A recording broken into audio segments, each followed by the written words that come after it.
All right, y'all. You know what's going on. You see the dark color liquid steaming. I can't even drink this right now. I don't know how I cooked it that long in the micro for that amount of liquid, homie. I'm tripping. Here's what I'm not tripping on. Life.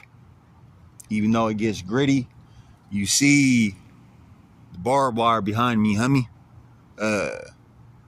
It does get gritty. It does get shitty. I do trip out on it.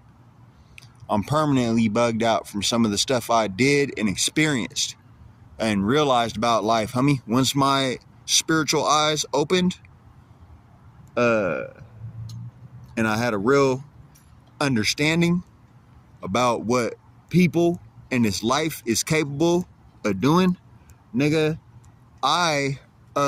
it flipped a switch, homie. Like, I had to do what psychology calls shadow work to integrate and process and accept some of these realities about life that are hard, homie. I'm still fucking tripped out about it, but life is good. So yeah, it's been a while since the Coffee with Johnny G edition. This is Morning Coffee with Johnny G, part 7 or 8 or 9. I don't even know how many I did because I was supposed to upload some and did not. But we gonna go ahead with it. So, as I told y'all before, that I moved, trying to find work and just kind of branch out, step out on a limb, spread my wings, nigga, do my thing, make my way, as everyone, especially every man, is supposed to. Okay? Now, it actually ain't that hot. That's really good. So I did that. And, I wasn't discouraged, but the environment, nigga, it ain't even a city. They call it a city. It ain't a city. I went from small town to small town. I just upgraded in size slightly. Quite a bit, but in the big picture, slightly. I got a job. I don't say that to have the evil eye or any malice cast upon me, because that's another thing, is you don't want to tell people your plans, dog. Unless it's the people that's really in your corner and supporting you. You don't want to tell people your plans. You don't want to do that, because not only may they be envious of that, they may not be your friend. They may be a secret detractor or somebody that don't want to see you succeed and is going to smile at you and then take measures to do whatever they can so that you don't succeed. Okay? Not only that, is there's a belief about something called the evil eye. If you see, okay, this is in jewelry, but this is in a lot of images of art and depictions. You see a hand, and sometimes it has an eye in the center of it. You see a hand, okay, a hand like this, and sometimes it's like a flower pattern with it.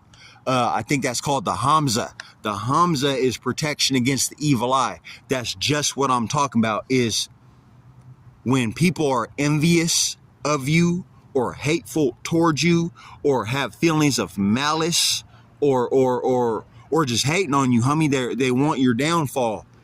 Sometimes that could put, and I believe this is real. The Prophet Muhammad said something about this, and I don't want to misquote the brother, man, peace be upon him. He said that if anything were to counteract or avert, nullify the Qadar Allah. The Qadar Allah is the decree of Allah. That's destiny. That's what God has already decided is going to happen to your life. If anything were to derail, or there's different wordings, but if anything were to change the decree of Allah, it would be the evil eye. So I don't mean to talk about my good things to pump myself up, nigga, or you know what I'm saying, make myself feel good or look good, or attract the evil eye. But the Lord is my shepherd, homie. I don't fear none of that shit. I'm aware of it, but I don't fear it. So yeah, I got a job, my nigga, and it happened in an extremely fast time. So I know that was the Lord. So I'm already at 5 minutes. What I'm going to talk about today, one, the Lord's provision. The Lord does provide, homie. That ain't just a little cute thing that somebody's wife will say when you come back home. To borrow a brother's story he told me, when he came back home and they was struggling financially and his wife's just sitting there comfortable eating popcorn in the house. He's like, what's going on? Like, this is not the tone we've been setting. Like, we've been struggling. She just sitting there eating popcorn like, oh, Allah provides, the Lord provides. Kind of just being, you know how females do. You know how wives do if you're married or been married. But the Lord does provide. That ain't a little cute saying, that ain't a joke. The Lord does provide, homie.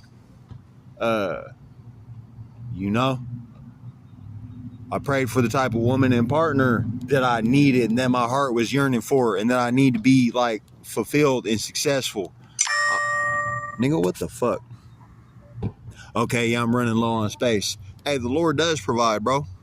And another thing, I pray for these people that don't have much out here. The Lord does provide, but some people are struggling. I mean, they're trying to do good for their self. They just can't. This is America, homie. We got free food and all kind of programs and funding. There's still people starving, homie. There's still people freezing.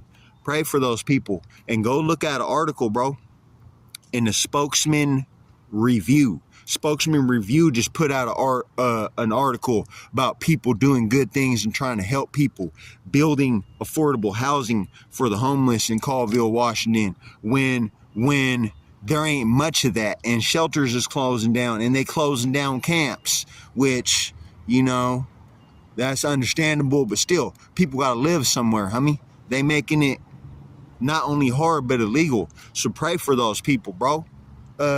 And if you're struggling, even if you're working a job or 2 jobs, and you know what I mean, it's still not enough. Pray about that. I don't know what you believe, but just open up to the universe or whatever might be out there and say, hey, I'm struggling, dog. Don't be too proud, homie. And pray for the homeless, homie. Pray for the jobless.